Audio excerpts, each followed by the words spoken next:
Você não pode simplesmente dizer, sabe, que você vai invadir, que vai combater o narcotráfico na terra dos outros, sem levar em conta a Constituição dos outros países, a autodeterminação dos povos, sem levar em conta a soberania territorial de cada país.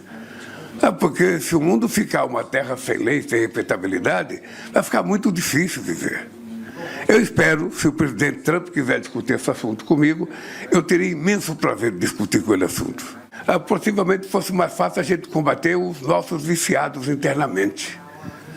Os usuários. Os usuários são responsáveis pelos traficantes, que são, sabe, vítimas dos usuários também. Ou seja, então você tem uma troca de gente que vende porque tem gente que compra, de gente que compra porque tem gente que vende. Então, é preciso que a gente tenha mais cuidado no combate à droga.